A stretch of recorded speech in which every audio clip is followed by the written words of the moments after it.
My name is Dawn. I am 35 years old and I still feel like I'm learning. Dawn is currently enrolled at Confederation College in the Native Family and Child Services program. Being in her second year, she hopes to graduate in early spring. For anyone, this is a time to celebrate the accomplishment, reflecting on both the amount of time and dedication put into completing school, while also looking forward to what the future holds. A future, in Dawn's case, that has been many years in the making. This is where I feel I flourish the most. I like coming here even though I don't have to be here, like during the day. This is where I like to just come and see people, to be around people. This is where I feel most confident. I want to be the best person I can be.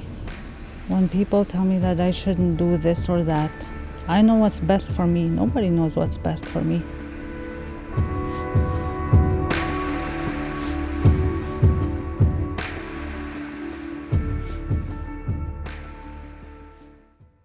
For those living on fly-in reservations, the idea of a better life is oftentimes out of reach.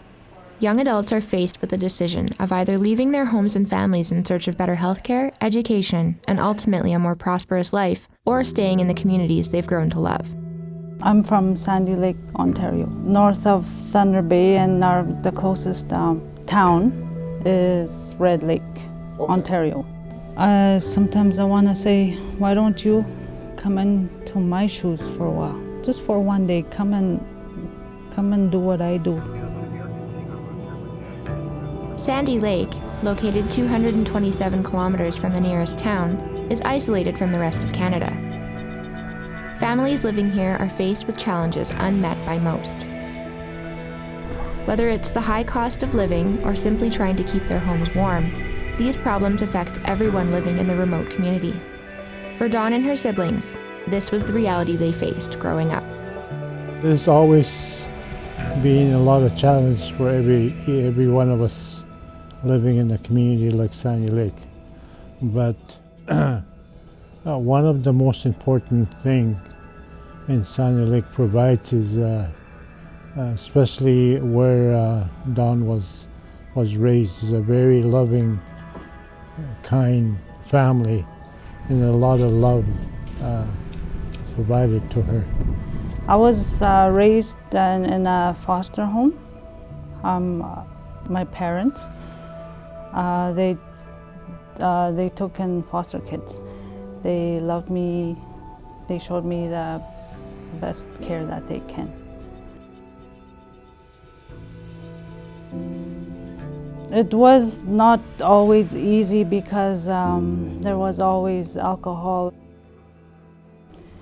Anything that a child shouldn't see, I saw. It wasn't too happy.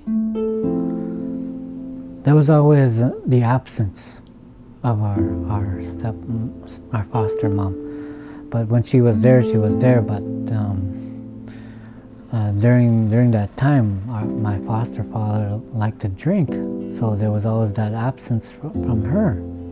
Sure, our parents were going through some rough times, I believe, but we did go to school together. I did look after her half of the time, made sure everything was okay. After her son was born, Liam, it had been very apparent to be around him at all times and make time. She really loves her son, and she always says she'll live and breathe her son every day, Meet Liam, 16 years old, full of life, and Dawn's firstborn. Shortly after arriving in this world, it was noticed that something was different about Liam. By 16 months, he was just learning to crawl, would constantly clench his fists, and could barely sit up straight. At 18 months, he was transported to a Winnipeg hospital to undergo an MRI. A cyst was found in his brain, affecting surrounding nerves. He would soon be diagnosed as developmentally disabled with cerebral palsy and epilepsy. She'll work as hard as she can for him and for her newborn. So the reason why she's doing what she's doing today is for them. And she's not gonna take a step back and then just, let it all fall. She's worked so hard that she can't turn back now. She wanted what's best for him, as a mother, and for his disabilities. Like, she was always there for him. Like, she'd give her children 100%. Yeah, she's a good mother. She never gave up on her kids. She looked after them. She was always there for her son, while the foster parents are also there at home.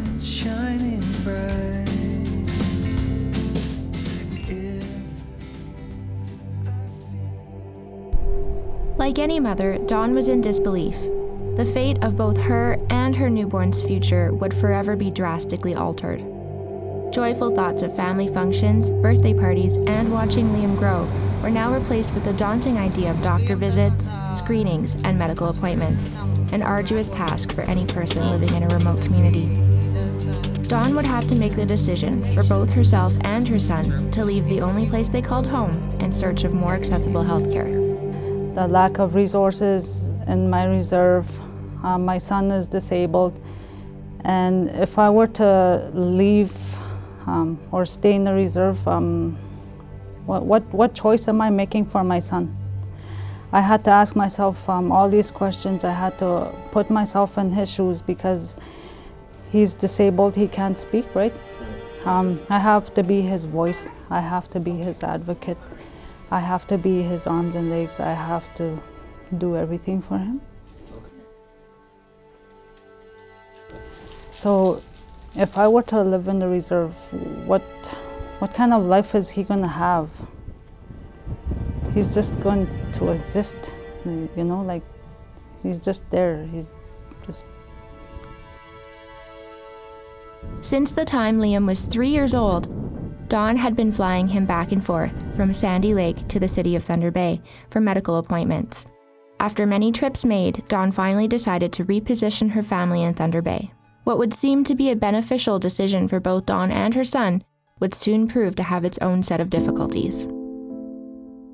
But coming out here with nowhere to go, not too many people would want to take someone in with a lot of baggage. I stayed with my family member, her home life. It was not a safe place to be. There was partying and all that. Of course, I got sucked into it too because it was just right there. It's not easy to admit to people. I did all that. Seeing her life quickly spiraling out of control, Dawn sought out the help she desperately needed, as not only her own success, but Liam's future depended on it. She stayed at a women's shelter, assiduously trying to regain control. After finally coming to terms with all that had negatively impacted her life, Dawn decided to go back to school. It took me about 4 years going up and down, quitting and dropping out and going back, but I just kept going. Dawn finished high school and received her first diploma, opening up numerous avenues for her future. As we all know, she decided to continue on and will be graduating from college this year. Moreover, Dawn has decided to continue furthering her education and is planning on applying to university in the near future. After coming so far, living through so much, and giving her all for the people she loves, it's inspiring to see Dawn succeed.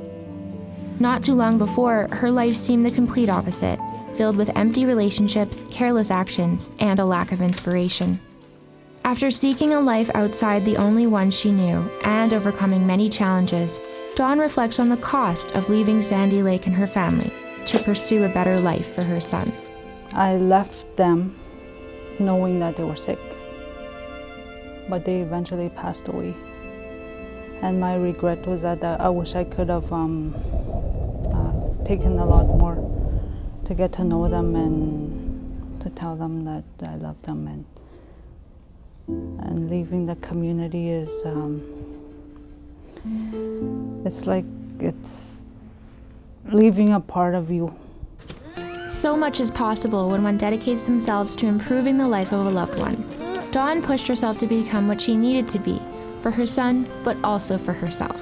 When the odds seem insurmountable, it's all too easy to give in to the idea that achieving your goals is impossible. Inspired by the love of her children, Dawn chose to believe in herself and dared to hope for a better future, overcoming the challenges she met along the way. Now Dawn has exceeded her own expectations and looks forward to the possibilities that continue to develop for her and for her family. Reaching your goal, it seems impossible. It's like climbing the mountain. You'll never reach the mountain. You'll never reach the top. It's an uphill battle.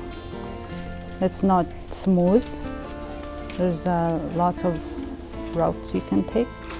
And I'm doing it. That's like a really great feeling, you know, like I'm doing it, you know. It's the most awesome feeling that one can do for themselves.